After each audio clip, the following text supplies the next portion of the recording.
भारत माता की, भारत माता की, भारत माता की। నా ఆంధ్ర కుటుంబ సభ్యులందరికీ నమస్కారాలు।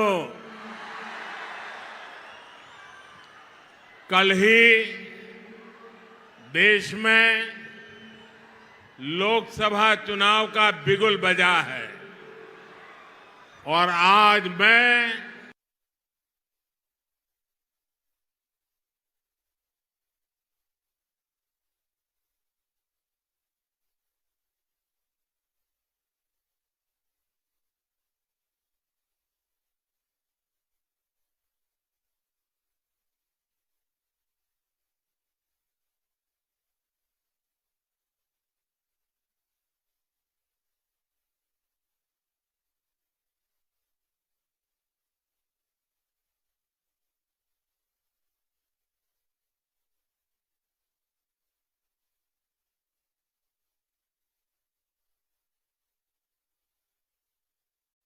नहीं है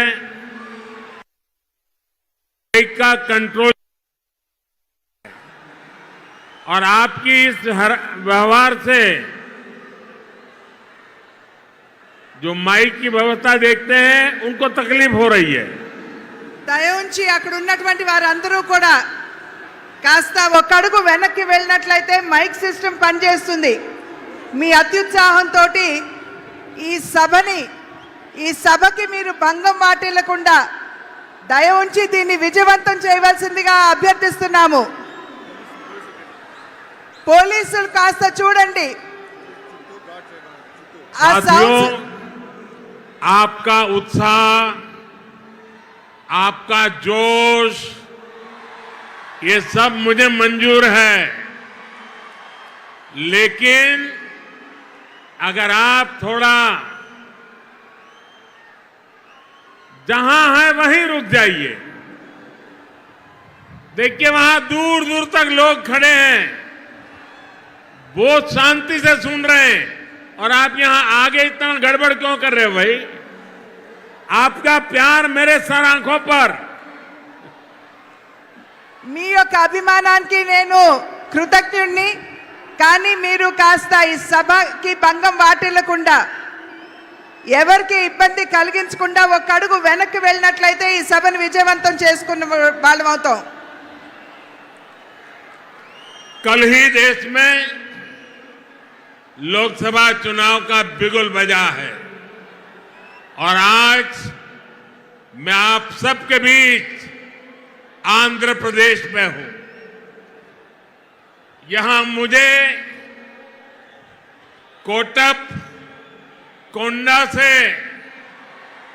ब्रह्मा, विष्णु और महेश तीनों का आशीर्वाद मिल रहा है। त्रिदेवों के इस आशीर्वाद से हमारी सरकार के तीसरे कार्यकाल में देश और भी बड़े निर्णय लेगा। आप सब देखिए, ये संयोग देखिए, इस बार चुनावों के परिणाम 4 जून को आने वाले हैं। अब पूरा देश कह रहा है 4 जून को 400 पार। विकसित भारत के लिए 400 पार, विकसित आंध्र प्रदेश के लिए 400 पार। नालगो वंदलो दाटाली एनडीए की वोटु వేయాలి। ఆంధ్ర రాష్ట్ర కుటుంబ సభ్యులందరికీ నా నమస్కారాలు అని తెలియజేస్తూ, నిన్ననే ఎన్నికల షెడ్యూల్ రావడం జరిగింది। వచ్చిన వెంటనే నేను ఇవాళ ఆంధ్ర రాష్ట్రానికి వచ్చాను। ఇక్కడ నేను కోటప్ప కొండ దగ్గర బ్రహ్మ విష్ణు మహేశ్వరుల యొక్క ఆశీర్వాదం లభిస్తున్నట్టుగా నేనైతే భావిస్తున్నాను. ఈ ముగ్గురు ఆశీర్వాదం కూడా మరోసారి అంటే ముచ్చటగా మూడోసారి మనం అధికారంలోకి వచ్చి దృఢమైనటువంటి నిర్ణయాలు తీసుకునేటువంటి అవకాశాన్ని మనం హస్తగతం చేసుకోబోతున్నాం. ఒక్కసారి ఆలోచించండి, ఇది ఎంత ఆశ్చర్యకరమైనటువంటి విషయమో. ఈసారి ఎన్నికల యొక్క ఫలితాలు జూన్ 4వ తారీఖున రాబోతున్నాయి. అంటే జూన్ 4వ తారీఖున వచ్చేటువంటి ఫలితాలు ఎన్డీఏ కూటమికి 400 పైచిలుకు సీట్లని ఇవ్వబోతున్నది అని చెప్పి మనం గ్రహించాలి. అంటే అభివృద్ధి చెందినటువంటి భారతదేశం కావాలి అంటే 400 సీట్లు మనం దాటాలి. అభివృద్ధి చెందిన ఆంధ్ర రాష్ట్రాన్ని చూడాలంటే ఎన్డీఏ కూటమికి 400 పైచిలుకు సీట్లు మీరు అందివ్వాలి. కనుక మీరందరూ కూడా నడుం బిగించి రాబోయే ఎన్నికల్లో ఎన్డీఏ కూటమికి 400 సీట్లు పైచిలుకుగా అందే విధంగా మీరందరూ కూడా కష్టించి కృషి చేయాలి. साथियों, हमारा एनडीए गठबंधन रीजनल एस्पिरेशंस और नेशनल प्रोग्रेस दोनों को साथ लेकर चलता है. इस चुनाव में बीजेपी के सहयोग हमारे साथी लगातार बढ़ रहे हैं. एनडीए की ताकत बढ़ रही है. चंद्रबाबू नायडू और पवन कल्याण दोनों लंबे समय से आप लोगों के हक के लिए, आंध्र के विकास के लिए दिन रात आपके लिए काम करते रहे हैं. एनडीए का लक्ष्य है विकसित भारत के लिए विकसित आंध्र प्रदेश का निर्माण. आंध्र प्रदेश में एनडीए की डबल इंजन सरकार होने से यहां के विकास को और गति मिलेगी. ఎన్డీఏ కూటమి ఏదైతే ఉన్నదో ప్రాంతీయ భావాలతో పాటు జాతీయ యొక్క భావాల్ని కూడా కలుపుకుంటూ అడుగు ముందుకు వేస్తుంది అని చెప్పి మనం అందరం కూడా ఇక్కడ గమనించాలి. ఎన్డీఏ కూటమిలో వచ్చి చేరేటువంటి భాగస్వాముల యొక్క సంఖ్య పెరగడంతో ఎన్డీఏ కూటమి బలం పుంజుకుంటున్నది. చంద్రబాబు నాయుడు గారు కావచ్చు, అదేవిధంగా పవన్ కళ్యాణ్ గారు కావచ్చు, వారిరువురు కూడా చాలా సమయం చాలా కాలం పాటు ఆంధ్ర రాష్ట్ర వికాసానికి వారు చేసినటువంటి కృషిని మనం ఖచ్చితంగా దాన్ని గమనించవలసినటువంటి అవసరం ఉన్నది.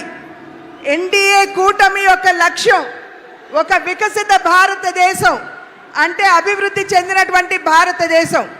అభివృద్ధి చెందినటువంటి భారతదేశాన్ని గనక మనం లక్ష్యంగా తీసుకున్నట్లయితే ఆంధ్ర రాష్ట్ర అభివృద్ధి కూడా అంతే మనకి ప్రాముఖ్యం అని చెప్పి మనమందరం కూడా గుర్తించాలి. కనుక ఆంధ్ర రాష్ట్రంలో ఎన్డీఏ డబుల్ ఇంజిన్ ప్రభుత్వం అంటే కేంద్రంలో ఎన్డీఏ, అదేవిధంగా ఆంధ్ర రాష్ట్రంలో కూడా ఎన్డీఏ ప్రభుత్వం ఉండవలసినటువంటి ఆవశ్యకతను గమనించండి. साथियों, केंद्र की एनडीए सरकार गरीब की सेवा करने वाली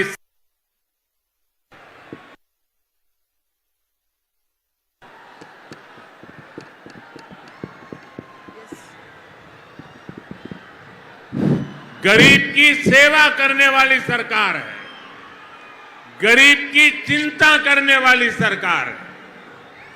हमारी सरकार के 10 साल में 25 करोड़ लोग गरीबी से बाहर निकले हैं। पूरी दुनिया में एनडीए सरकार के विकास कार्यों की चर्चा हो रही है। एनडीए सरकार ने आंध्र प्रदेश में गरीबों को पीएम आवास योजना के करीब 10 लाख घर दिए हैं। यहां पलनाडु में गरीबों को करीब 5,000 पक्के घर बनाकर दिए गए हैं। जल जीवन मिशन के तहत आंध्र प्रदेश के करीब 1 करोड़ परिवारों तक नल का कनेक्शन पहुंचा है। आयुष्मान भारत योजना के तहत यहां 1.25 करोड़ से ज्यादा गरीबों ने अपना मुफ्त इलाज कराया है। आज एनडीए सरकार की वजह से यहां पलनाडु के 5 लाख से ज्यादा जरूरतमंदों को मुफ्त राशन भी मिल रहा है। हमारी सरकार किसानों की छोटी छोटी जरूरतों को भी ध्यान रख रही है। पीएम किसान सम्मान निधि के तहत यहां पलनाडु के किसानों को 700 करोड़ रुपए से ज्यादा दिए गए हैं। यहां केंद्र सरकार की योजनाएं और बेहतर तरीके से लागू हो, इसके लिए आपको ज्यादा से ज्यादा संख्या में एनडीए के सांसद, एनडीए के विधायक, इनको जिताना है। एनडीए के सभी सांसद, एनडीए के सभी विधायक बहुत सेवा भाव से आपके लिए काम करेंगे, ये मोदी की गारंटी है। కేంద్రంలో ఉన్నటువంటి ఎన్డీఏ ప్రభుత్వం ఏదైతే ఉన్నదో సేవా నిరతితోటి దేశంలో ఉన్నటువంటి వారందరికీ కూడా సేవను అందించడంలోనే నిమగ్నమై ఉన్నది అని చెప్పి మీ అందరికీ తెలియజేస్తూ, దేశంలో ఉన్నటువంటి పేదవాడి గురించి ఆలోచించేటువంటి ప్రభుత్వం ఎన్డీఏ ప్రభుత్వం. ఇవాళ దగ్గర 30 కోట్ల మందిని, దేశ జనాభాలో 30 కోట్ల మందిని పేదరికం నుండి వెలుపలికి తీసుకొచ్చినటువంటి ఘనత కూడా ఎన్డీఏ ప్రభుత్వానికే దక్కుతుంది అని చెప్పి తెలియజేస్తున్నాను. ఎన్డీఏ ప్రభుత్వం ఏదైతే ఉన్నదో ఇవాళ ప్రధాన్ మంత్రి ఆవాస్ యోజన కింద రాష్ట్రానికి 10 లక్షల ఇళ్ళు ఇవ్వడం జరిగింది. ఈ 10 లక్షల ఇళ్లలో పల్నాడు ప్రాంతంలో దగ్గర 5,000 పక్కా గృహ నిర్మాణం ఈ పల్నాడు ప్రాంతంలోనే పేదల కోసం చేశారు అని చెప్పి మీకు తెలియజేసుకుంటున్నాను. జల్ జీవన్ మిషన్ అంటే పేదవారికి త్రాగటానికి శుద్ధమైనటువంటి నీరు అందించే కార్యక్రమంలో భాగంగా ఆంధ్ర రాష్ట్రంలో దగ్గర 1 కోటి కుటుంబాలకి మరి ఎటువంటి డబ్బు తీసుకోకుండా ఉచితంగానే నల్లా కనెక్షన్లు ఇచ్చినటువంటి విషయాన్ని కూడా మీ అందరికీ తెలియజేస్తున్నాను. ఆయుష్మాన్ భారత్ అనేటువంటి ఒక బృహత్తరమైనటువంటి కార్యక్రమం పేదల యొక్క ఆరోగ్యాన్ని దృష్టిలో పెట్టుకుని ఆయుష్మాన్ భారత్ కింద దగ్గర 1,25,00,000 మందికి ఇవాళ ఆయుష్మాన్ భవ కింద వారికి ఎటువంటి డబ్బు తీసుకోకుండా ఉచితంగానే వైద్య సౌకర్యాన్ని కేంద్ర ప్రభుత్వం అందిస్తున్నటువంటి విషయాన్ని కూడా మీకు తెలియజేస్తున్నాను. ఇవాళ ఆంధ్ర రాష్ట్రంలో చిన్న సన్నకారు రైతులు ఎవరైతే ఉన్నారో వారందరికీ కూడా కిసాన్ సమ్మాన్ నిధి కింద 700 కోట్ల రూపాయలు ఆంధ్ర రాష్ట్రంలో ఇవ్వడం జరిగింది. ఇది ఈ రకమైనటువంటి కార్యక్రమాలు ప్రజా సంక్షేమానికి అభివృద్ధికి పెద్దపీట వేసే కార్యక్రమాలు మనం ఇక్కడ నిర్విఘ్నంగా జరుపుకోవాలంటే పెద్ద సంఖ్యలో ఎన్డీఏ పార్లమెంట్ సభ్యుల్ని ఎన్డీఏ ఎమ్మెల్యేని ఖచ్చితంగా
ఏదైతే ఉత్సాహం కనబరుస్తున్నారో ఒక పక్క కూటమి పట్ల మీకున్నటువంటి విశ్వాసాన్ని అభిమానాన్ని తెలియజేస్తూ రెండవ పక్కన ఆంధ్ర రాష్ట్ర ప్రభుత్వంపై మీకున్నటువంటి కోపాన్ని కూడా ఈ రకంగా మీరు తెలియజేస్తున్నారు అని చెప్పి భావిస్తున్నాను.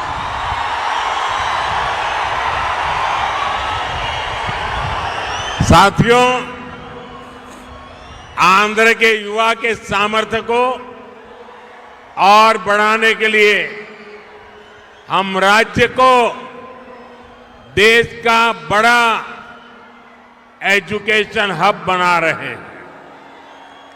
यहां गुंटूर में NIDM, पलासमुद्रम में national academy of customs, indirect taxes and narcotics, Tirupati में IIT,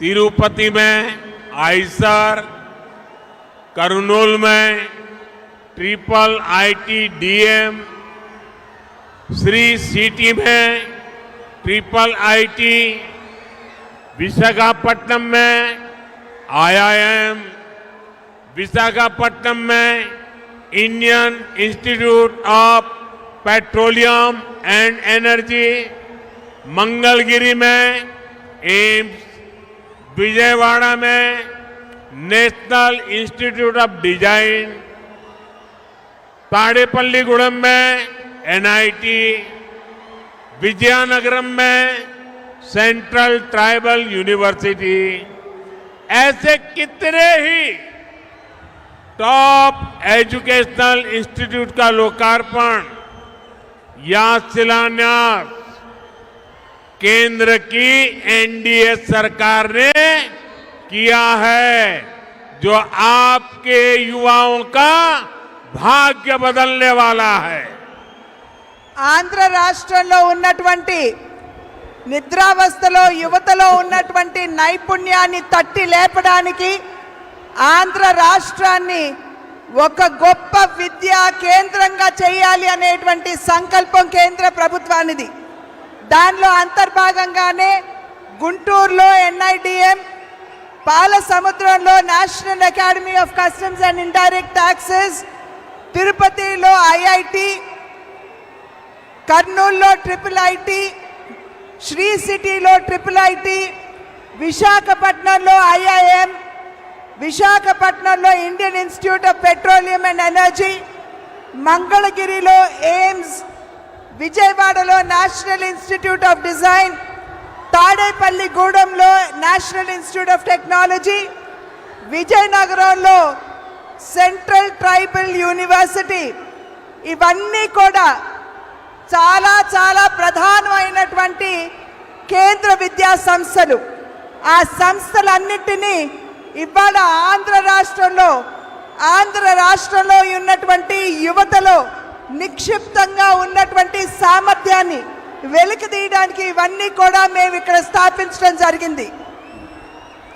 साथियों, एनडीए में हम सबको साथ लेकर चलते हैं, लेकिन दूसरी ओर कांग्रेस पार्टी है जिसका एक ही एजेंडा है गठबंधन के लोगों को यूज एंड थ्रो करना।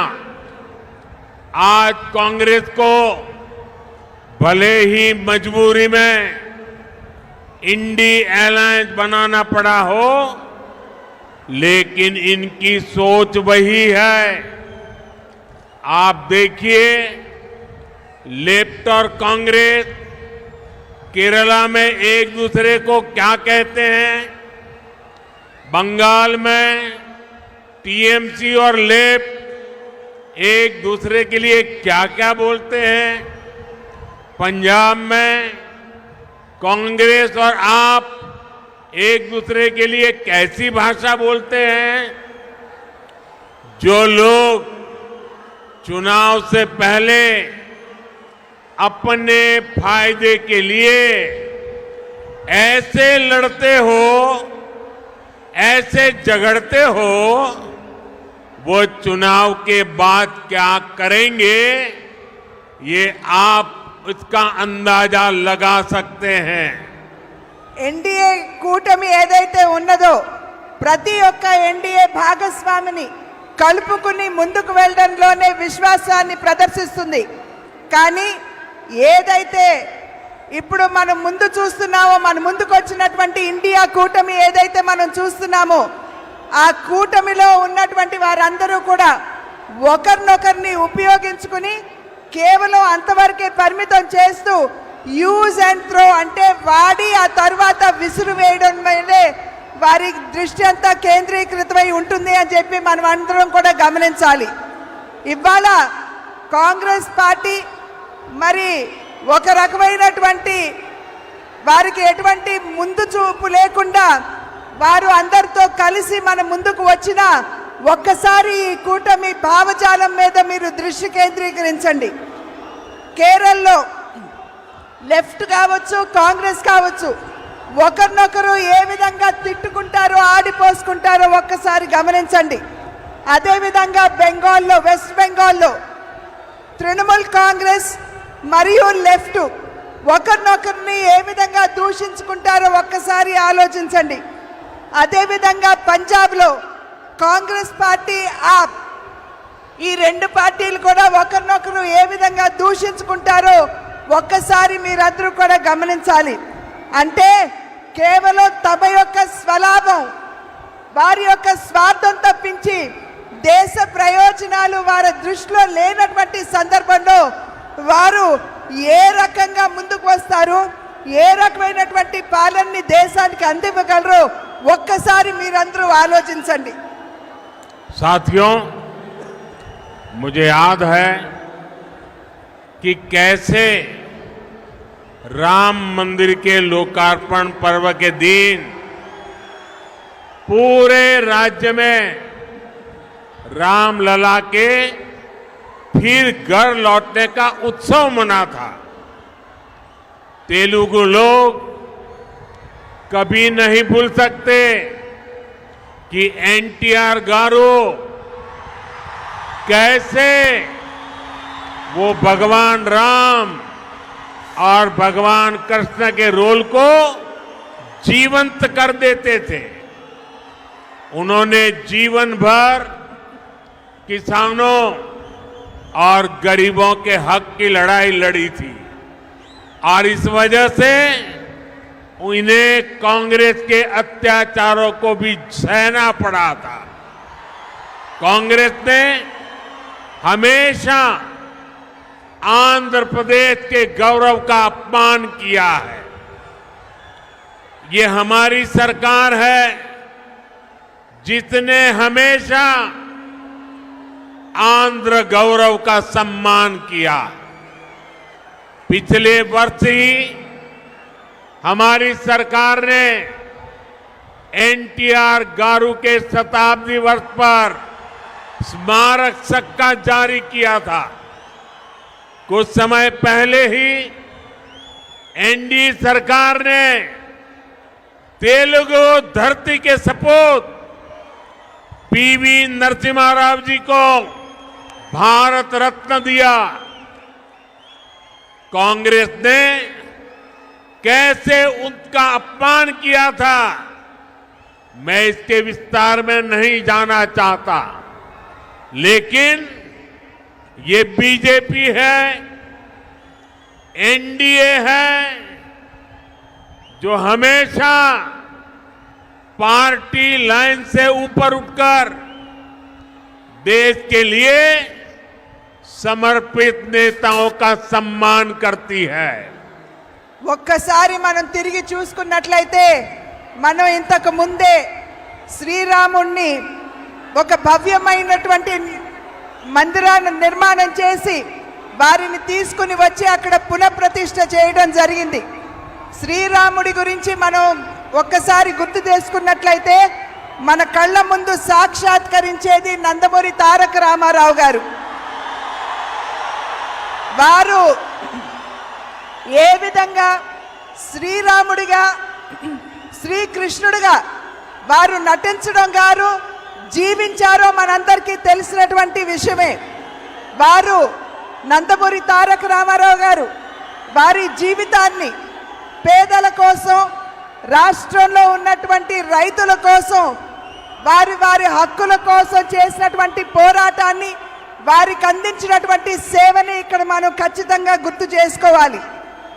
అదేవిధంగా వారు కాంగ్రెస్ పార్టీ తరఫున అప్పుడు ఉన్నటువంటి కాంగ్రెస్ ప్రభుత్వం ఏ విధంగా వారిని ఇబ్బంది పెట్టిందో మనందరికీ తెలియనటువంటి విషయం కాదు। కాంగ్రెస్ ప్రభుత్వం ఎప్పుడూ కూడా ఆంధ్ర ప్రజల యొక్క ఆత్మ గౌరవాన్ని దెబ్బతీసినటువంటి విషయాన్ని మనం ఇక్కడ గుర్తు చేసుకోవాలి। నేను మళ్ళీ మీకు గుర్తు చేస్తున్నాను, నందమూరి తారక రామారావు గారి 100 సంవత్సరాలు గడిచినటువంటి సందర్భంలో వెండి నాణాన్ని కూడా వారి పేరు మీద విడుదల చేయడం జరిగింది।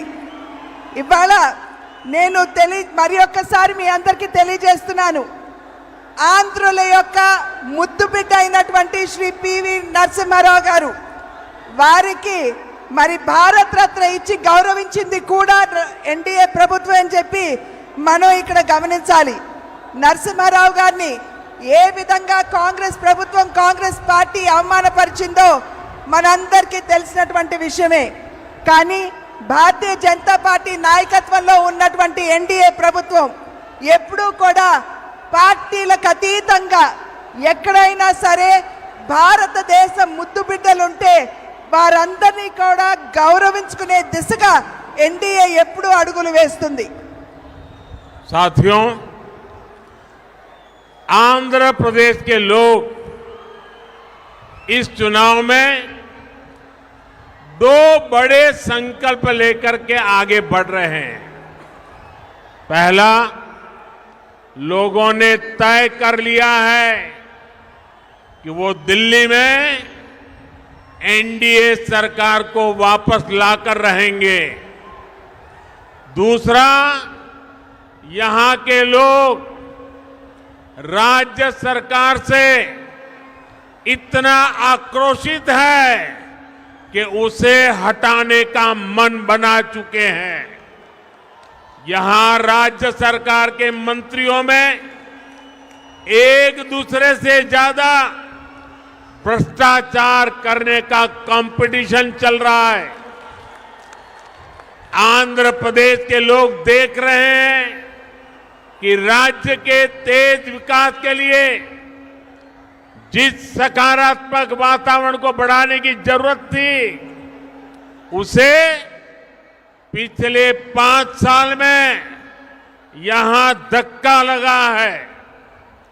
आंध्र प्रदेश के लोगों ने देश के विकास के लिए, आंध्र प्रदेश के विकास के लिए पूरी सकारात्मकता के साथ वोट देने का निर्णय ले लिया है। ఆంధ్ర రాష్ట్ర ప్రజలు రెండు సంకల్పాలు తీసుకున్నారని చెప్పి నేను భావిస్తున్నాను. మొట్టమొదటిది, కేంద్రంలో ఖచ్చితంగా ఎన్డీఏ ప్రభుత్వాన్ని స్థాపించాలి అని చెప్పి నిర్ణయం చేయడం జరిగింది. రెండవ సంకల్పం, ఏదైతే రాష్ట్రంలో అవినీతిలో కూరుకుపోయినటువంటి ప్రభుత్వం ఉన్నదో దాన్ని పెకలించి విసిరివేయాలి అని చెప్పి నిర్ణయం తీసుకున్నట్లు నాకైతే అర్థమవుతున్నటువంటి విషయం. ఈ రాష్ట్రంలో ఉన్నటువంటి మంత్రులు ఎవరైతే ఉన్నారో సవ్యమైనటువంటి పరిపాలనని ప్రజలకు అందివ్వడం కంటే కూడా ఎవరికంటే ఎక్కువ అవినీతి చేస్తారో దాని మీదే దృష్టి కేంద్రీకరించారని చెప్పి మనం ఇక్కడ అర్థం చేసుకోవాలి.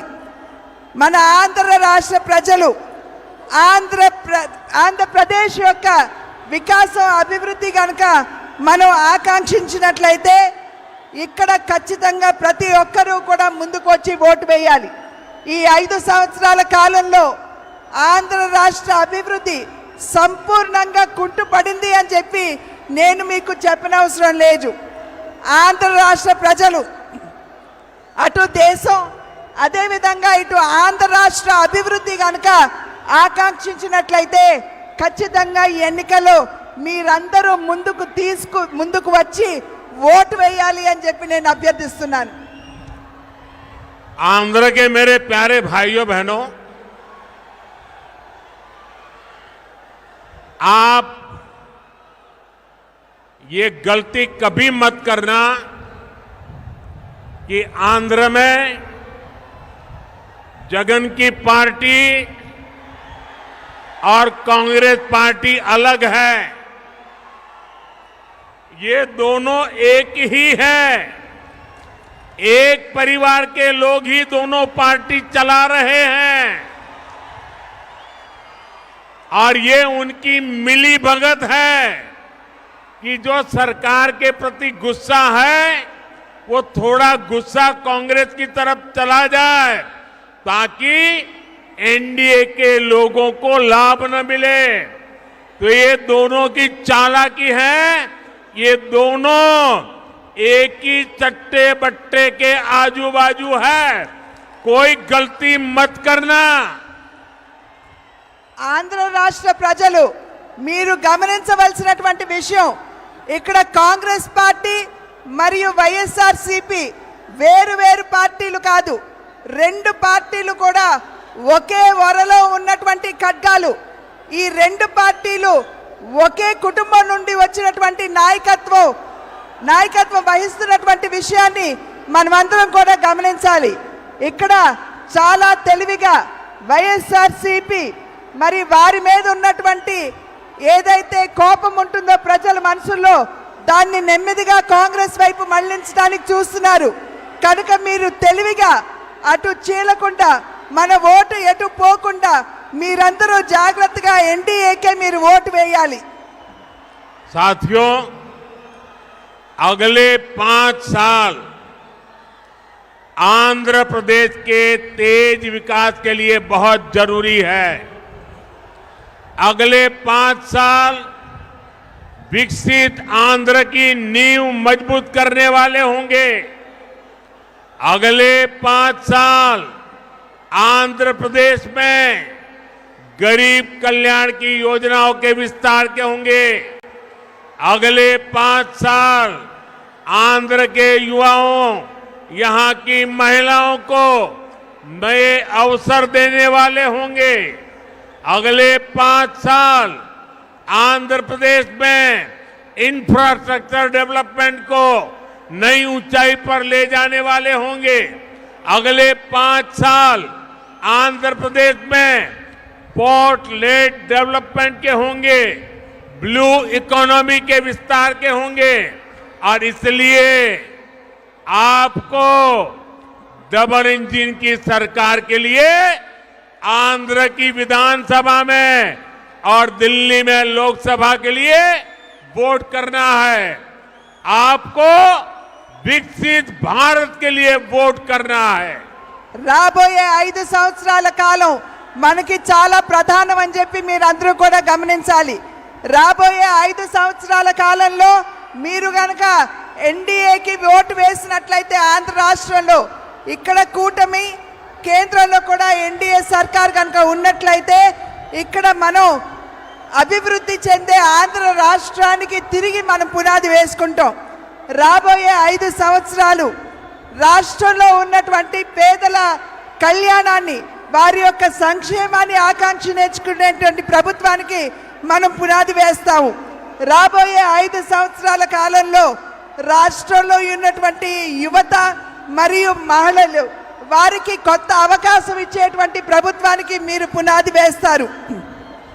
రాబోయే 5 సంవత్సరాల కాలంలో ఏదైతే అభివృద్ధి చెంది ఆంధ్ర రాష్ట్రానికి మౌలిక వస్తువులు అవసరమో వాటికి మీరు పునాది వేస్తారు.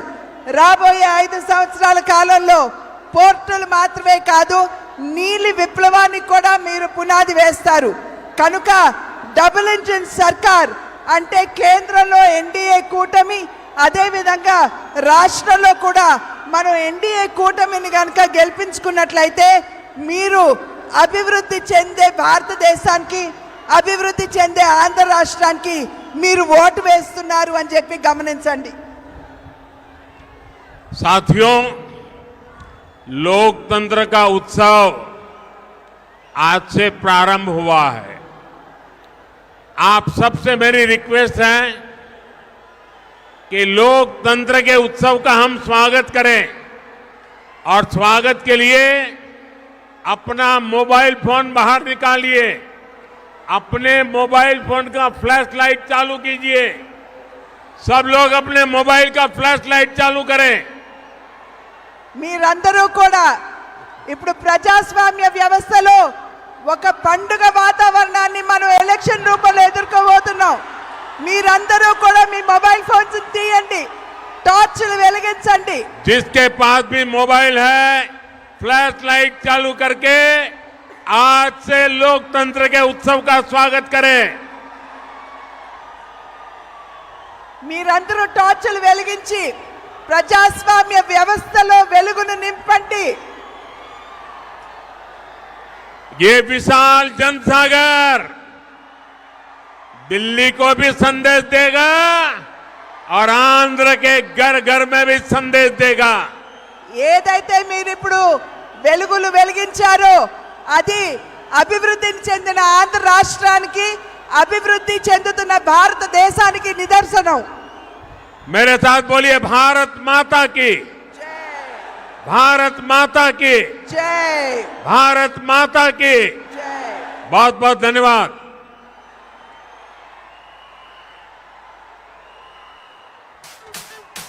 It's about time to break it down. ధన్యవాదాలు గౌరవ You ప్రధానమంత్రి ready? గారికి. Psycho, psycho, psycho, Bhavani. Cycle, cycle, cycle, Ravali. Psycho, Bhavani. Cycle, Ravali. Psycho, Bhavani. Cycle, Ravali. Sima Chellamma, Attile Chinnamma, Sriselamma, Attundagadeera. విజయవంతం చేసిన అందరికీ Psycho, psycho, Bhavani. Cycle, cycle, cycle, Ravali. College kurradu, cheko misalodu, బడిలో పుట్టోడి slogan ఒకటేరా. Psycho, Bhavani. Cycle, Ravali. Psycho, Bhavani. Cycle, Ravali. Repeat it. Krishna Godavari Rushikonda కన్నీరు మన ఇసుక గనులన్నీ చెబుతుందొకటేరా.